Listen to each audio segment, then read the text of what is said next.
Hello दोस्तों, नमस्कार। बहुत स्वागत है आपका एग्ज़ाम गुरुजी चैनल के डेली करंट अफेयर्स के वीडियो में। आज 12 अगस्त 2020 है और आज की वीडियो की पीडीएफ डाउनलोड करना मत भूलिएगा।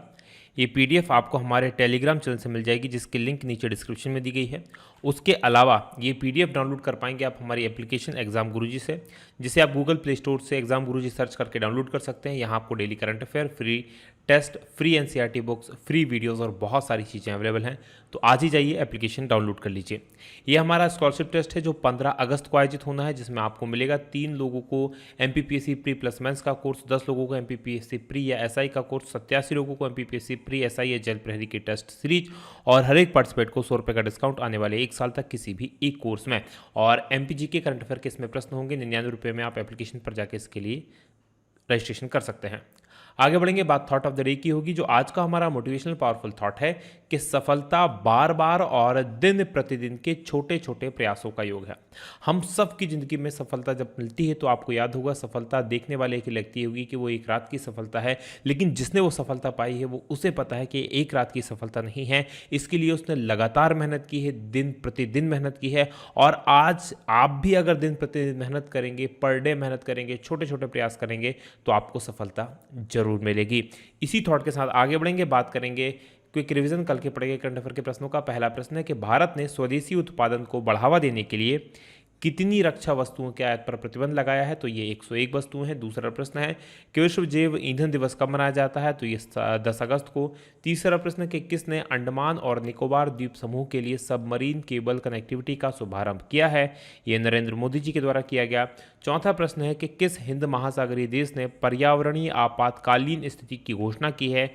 और ये मॉरिशस ने घोषणा की है। वहीं पांचवा प्रश्न है कि प्रधानमंत्री ने कितने किसानों के खातों में 17,000 करोड़ रुपए की पीएम किसान सम्मान निधि योजना की छठी किस्त जारी की है? और ये 8.5 करोड़ किसानों के खातों में जारी की गई है। वहीं छठवां प्रश्न है कि किसने online dashboard national infrastructure pipeline यानी कि एनआईपी का उद्घाटन किया है? और इसका उद्घाटन निर्मला सीतारमण ने किया है। वहीं सातवां प्रश्न है कि एफएसएसएआई ने स्कूलों के कितने मीटर के दायरे में जंक फूड की बिक्री पर प्रतिबंध लगाने की सिफारिश की है? और ये 50 मीटर के दायरे की सिफारिश की गई है। वहीं आठवां प्रश्न है कि कमाला के नाम से लोकप्रिय WWE के किस पूर्व रेसलर का निधन हो गया है? तो इनका नाम है जेम्स हैरिस। और नवा प्रश्न है कि किस राज्य के शिवमोगा जिले में अरसालू में मालगुडी संग्रहालय का उद्घाटन किया गया है? और ये कर्नाटक में किया गया है। वही 10वां प्रश्न है कि खादी और ग्रामोद्योग आयोग यानी कि केवीआईसी ने किस पूर्वोत्तर राज्य में वहां का पहला रेशम प्रशिक्षण सह उत्पादन केंद्र खोला है? और ये अरुणाचल प्रदेश में खोला गया है।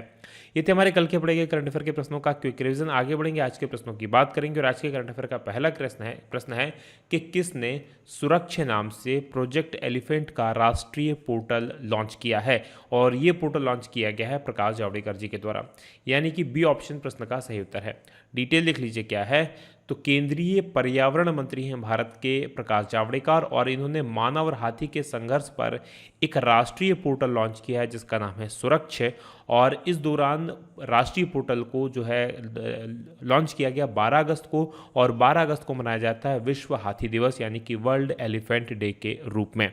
और एशियाई हाथियों की बात करें तो ये IUCN की जो रेड लिस्ट है उसमें लुप्त प्राय के रूप में सूचीबद्ध किया गया है। और एशियाई हाथियों की जो टोटल आबादी है उसका 60% आबादी भारत में रहती है, ये आपको याद रखना है। इसके अलावा ये भी आपको पता होना चाहिए कि दुनिया में जितने भी बाघ हैं, बाघों की 70% आबादी भी भारत में ही है। प्रोजेक्ट एलिफेंट को 1992 में पर्यावरण और वन मंत्रालय के द्वारा शुरू किया गया था। अब मुझे आप कमेंट करके बताइएगा कि प्रोजेक्ट टाइगर कब शुरू किया गया था, ये आप जरूर कमेंट करके बताइएगा। आगे बढ़ेंगे, बात दूसरे प्रश्न की होगी कि किस देश ने दुनिया की पहली कोरोना वायरस वैक्सीन को मंजूरी दी है? और इस वैक्सीन को मंजूरी दी गई है रूस के द्वारा, यानी कि डी ऑप्शन प्रश्न का सही उत्तर है। डिटेल देख लीजिए क्या है। तो रूस ने दुनिया की पहली कोरोना वायरस की वैक्सीन को मंजूरी दे दी है, ये आप याद रखें। और मॉस्को में गामलेया रिसर्च इंस्टीट्यूट के एडेनो वायरस को बेस बनाकर, यानी कि इस इंस्टीट्यूट ने एडेनो वायरस को बेस बनाया और उस वायरस को बेस बनाकर ये वैक्सीन तैयार की है। और इस वैक्सीन को नाम दिया गया है रूस का जो पहला उपग्रह था स्पुतनिक वी, उसके नाम पर इसको नाम दिया गया स्पुतनिक वी। ये आपको याद रखना है, क्योंकि जब अमेरिका और रशिया के बीच में या उस समय के यूएसएसआर के बीच में जब कोल्ड वॉर की शुरुआत हुई थी तो रूस ने सबसे पहले अपना एक उपग्रह लॉन्च किया था। और इसी प्रकार से दुनिया की पहली कोरोना वायरस की वैक्सीन है, तो इस प्रकार से इसको नाम स्पुतनिक दिया गया है। बात रूस की करते हैं। यहाँ की राजधानी मॉस्को है, राष्ट्रपति व्लादिमीर पुतिन है और मुद्रा यहाँ की रूबल है। चलिए मैप में मैं आपको अब रशिया लिए चलता हूँ। तो जैसा कि आप स्क्रीन पर देख पा रहे हैं ये हमारा भारत है, और हमारे भारत से अगर आपको रशिया जाना है तो मूव करना पड़ेगा आपको उत्तर की तरफ, यानी ऊपर की तरफ। ऊपर जाएंगे आप, ये चाइना है, चाइना के बाद ये मंगोलिया, और मंगोलिया के बाद ये जो देश आपको दिखाई दे रहा है ये बड़ा सा देश, इसमें अलग अलग प्रांत हैं। एक्चुअल में ये पूरा के पूरा जो ग्रीन कलर का देश है ये है रशिया, ये आपको याद रखना है, राइट। तो ये रशिया है। अब रशिया में आप देखेंगे इसकी राजधानी कहाँ है, तो इसकी राजधानी यूरोप में है जिसका नाम मॉस्को है, ये आप याद रखेंगे। यूरोप में मतलब ये जो रशिया है ये 2 कॉन्टिनेंट्स में फैला हुआ है। ये बीच में यूराल पर्वत श्रृंखला है जो एशिया और यूरोप को अलग करती है। इस तरफ का जो हिस्सा है वो कहलाता है एशिया, और इस तरफ का जो हिस्सा है वो कहलाता है यूरोप। तो ये आप याद रखेंगे। और एशिया जो रशिया दुनिया का सबसे बड़ा देश है, यहाँ पर अमेरिका के अलास्का के पास से इसकी शुरुआत होती है, तो ये यूरोप तक फैला हुआ है। आगे बढ़ेंगे, बात करेंगे अगले प्रश्न की। अगला प्रश्न आपके सामने तीसरा है कि किस देश के माउंट सिनाबुंग ज्वालामुखी में विस्फोट हुआ है, और माउंट सिनाबुंग ज्वालामुखी ये स्थित है इंडोनेशिया में, यानी कि ए ऑप्शन प्रश्न का सही उत्तर है। डिटेल देख लीजिए क्या है। तो इंडोनेशिया के माउंट सिनाबुंग ज्वालामुखी, इसमें फिर से विस्फोट हो गया। फिर से का मतलब इससे पहले भी इसमें विस्फोट हो चुका है, और ये करीब 400 सालों तक निष्क्रिय रहा था। और उसके बाद ये 2010 और 2014 में भी इसमें विस्फोट हुआ था, और एक बार फिर से 2020 में इस विस्फोट हो गया है। माउंट सिनाबंग जो है वो इंडोनेशिया का एक उत्तरी द्वीप है, सुमात्रा द्वीप, और इस सुमात्रा द्वीप में है। और पैसिफिक रिंग ऑफ फायर, आपको ये याद रखना है कि पैसिफिक रिंग ऑफ फायर के नाम से वो एक जगह है पूरा के पूरा पैसिफिक ओशियन के अंदर, जो टेक्टोनिक प्लेट्स का जहाँ पर किनारा मिलता है, और ये जो जगह है ये लगातार भूकंप और सक्रिय ज्वालामुखी के लिए प्रसिद्ध है, और इसमें करीब 120 से अधिक सक्रिय ज्वालामुखी हैं। तो पैसिफिक ऑफ रिंग क्या है, ये प्रशांत महासागर का एक क्षेत्र है जहाँ ज्वालामुखी विस्फोट और भूकंप आते रहते हैं, और दुनिया के 90% भूकंप इसी क्षेत्र में आते हैं। बात करेंगे हम इंडोनेशिया की, तो यहाँ की राजधानी जकार्ता है, राष्ट्रपति जोको विडोडो है, और मुद्रा यहाँ की इंडोनेशियाई रुपया है। चलिए मैप में मैं आपको अब इंडोनेशिया लिए चलता हूँ। तो जैसा कि आप स्क्रीन पर देख पा रहे हैं ये हमारा भारत है, और हमारे भारत से अगर आपको इंडोनेशिया जाना है तो मूव करना पड़ेगा आपको थोड़ा सा नीचे की तरफ, यानी दक्षिण में। दक्षिण में देखेंगे तो ये जो देश आपको बड़ा सा दिखाई दे रहा है, जो यहाँ से शुरू होकर और भारत के अंडमान निकोबार द्वीप तक आता है, ये इंडोनेशिया है, जिसका झंडा आप यहाँ पर देख पाएंगे, और ये इंडोनेशिया का राजकीय चिन्ह है, राइट। अब इंडोनेशिया में देखेंगे तो ये जो आपको दिखाई देगी यहाँ की राजधानी जकार्ता है। हालांकि अब इस राजधानी को चेंज किया जाना है। अब इसकी राजधानी चेंज करके कहाँ पर पहुँचने वाली है, तो इस ये जो बुरनेई द्वीप है इस पर ये राजधानी पहुंच जाएगी। तो ये आप याद रखेंगे। और इसके पास में आप देखेंगे तो ये भारत का अंडमान निकोबार है, और अंडमान निकोबार में हमारे यहाँ भी एक सक्रिय ज्वालामुखी है, बेरन द्वीप ज्वालामुखी, तो ये आप याद रखेंगे। आगे बढ़ेंगे, बात करेंगे अगले प्रश्न की, और उससे पहले यहाँ पर देख लीजिएगा ये जो द्वीप है इसको सुमात्रा द्वीप कहा जाता है, राइट। ये जावा द्वीप है, और यहाँ पर आप देखेंगे तो ये बोर्नियो द्वीप है, राइट। आगे बढ़ेंगे, बात करेंगे अगले प्रश्न की। अगला प्रश्न आपके सामने चौथा है कि बाल्टर रोजर मार्टोस रुइज ये किस देश के नए प्रधानमंत्री बने हैं, और ये बने हैं पेरू के नए प्रधानमंत्री, यानी कि सी ऑप्शन प्रश्न का सही उत्तर है। डिटेल देख लीजिए क्या है। तो पेरू के जो पूर्व रक्षा मंत्री थे और वहाँ के सेनानिवृत्त सेनाध्यक्ष वाल्टर रोजर मार्टोस रुइज, ये इनको प्रदेश के जो पेरू है एक दक्षिण अमेरिकी देश है, यहाँ के नए प्रधानमंत्री के रूप में नियुक्त किया गया है, और इनकी नियुक्ति की पुष्टि की है वहाँ के राष्ट्रपति मार्टिन विजकार्का ने। और रुइज जो है वो आल्वारो केट रियानो बोलिडो इनकी जगह पर प्रधानमंत्री बने हैं। बात पेरू की करते हैं। यहाँ की राजधानी लीमा है, राष्ट्रपति मार्टिन विजकर है, और मुद्रा यहाँ की सोल है। चलिए मैप में मैं आपको पेरू लिए चलता हूँ। तो जैसा कि आप स्क्रीन पर देख पा रहे हैं ये हमारा भारत है, और हमारे भारत से अगर आपको पेरू जाना है तो मूव करना पड़ेगा आपको पश्चिम में आप ये अफ्रीका को क्रॉस करेंगे, साउथ अटलांटिक महासागर को क्रॉस करेंगे, और उसको क्रॉस करने के बाद में यहाँ पर आपको दिखाई देगा ये जो देश आपको दिखाई दे रहा है ये पेरू है, राइट। पेरू की राजधानी यहाँ पर आप देख पाएंगे ये लीमा है, और पेरू का जो झंडा है वो इस प्रकार का दिखाई देता है और ये यहाँ का राजकीय चिन्ह है। आसपास कौन कौन से देश हैं, तो ऊपर की तरफ देखेंगे तो इक्वाडोर है, इस तरफ देखेंगे तो ब्राज़ील है, और इस तरफ देखेंगे ऊपर तो कोलंबिया है, नीचे देखेंगे तो बोलीविया है, और इसके साथ इस तरफ की सीमा चिली के साथ में लगी हुई है। आगे बढ़ेंगे, बात करेंगे अगले प्रश्न की। अगला प्रश्न आपके सामने पांचवा है कि अलेक्जेंडर लुकाशेंको ने किस देश में छठी बार राष्ट्रपति का चुनाव जीता है, और ये बने हैं बेलारूस के राष्ट्रपति, यानी कि ए ऑप्शन प्रश्न का सही उत्तर है। डिटेल लिख लीजिए क्या है, तो बेलारूस के राष्ट्रपति अलेक्जेंडर लुकाशेंको, इन्होंने बेलारूस के राष्ट्रपति के चुनाव में 80.23% वोट हासिल किए हैं और लगातार छठवां कार्यकाल इन्होंने जीत लिया है। इन चुनाव में लुकाशेंको के जो प्रमुख प्रतिद्वंदी थे पूर्व अंग्रेजी शिक्षक स्वेतलाना तचनोस्काया, इनको केवल 9.9% ही वोट मिल पाए। बात करेंगे बेलारूस की, तो यहाँ की राजधानी मिन्स्क है और राष्ट्रपति अलेक्जेंडर लुकाशेंको है। मुद्रा यहाँ की बेलारूसी रूबल है। चलिए मैप में मैं आपको बेलारूस लिए चलता हूँ। तो जैसा कि आप स्क्रीन पर देख पा रहे हैं, ये हमारा भारत है और हमारे भारत से अगर आपको बेलारूस जाना है तो मूव करना पड़ेगा आपको थोड़ा सा उत्तर पश्चिम की तरफ, और यहाँ पर देखेंगे ये यूरोप है, और यूरोप में ये जो देश आपको दिखाई दे रहा है रशिया के बगल में, ये बेलारूस है। बेलारूस का झंडा आप देख पाएंगे ये है, और ये वहाँ का राजकीय चिन्ह है। यहाँ की राजधानी मिन्स्क आप देख पाएंगे। आसपास कौन कौन से देश हैं, तो इस तरफ तो रशिया लगा हुआ है, नीचे की तरफ देखेंगे तो यूक्रेन के साथ इसकी सीमा लगी हुई है, जबकि इस तरफ देखेंगे इसकी सीमा पोलैंड के साथ में, इधर लिथुआनिया के साथ में, ऊपर लाटविया के साथ में इसकी सीमा लगती है। आगे बढ़ेंगे, बात करेंगे अगले प्रश्न की।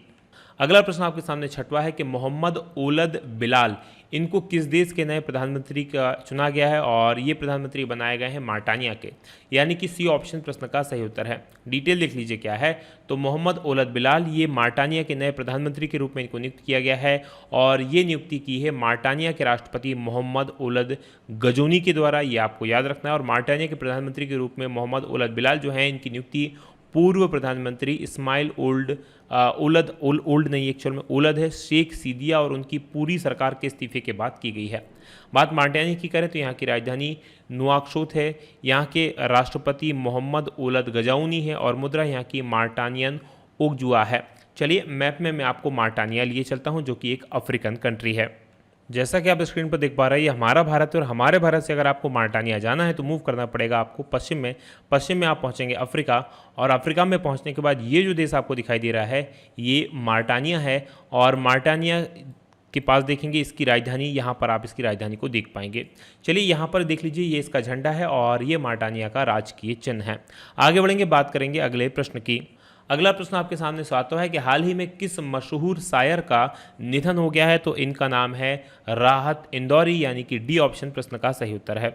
डिटेल देख लीजिए क्या है, तो अपने बेबाक अंदाज, यानी इनकी जो शायरी कहने का अंदाज था वो सबसे अलग था और बेहतरीन शायरी लिखते थे, तो इसके लिए जाने जाने वाले मशहूर शायर राहत इंदौरी, इनका निधन हो गया है। 70 साल की उनकी उम्र थी। कोरोना के कारण इनको अस्पताल में भर्ती करवाया गया था, सांस लेने में दिक्कत हो रही थी, लेकिन इनकी जो मृत्यु हुई है वो दिल का दौरा पड़ने के कारण हुई है, यानी कि कार्डियक अरेस्ट इनको हुआ था और उसके कारण इनकी मृत्यु हुई है।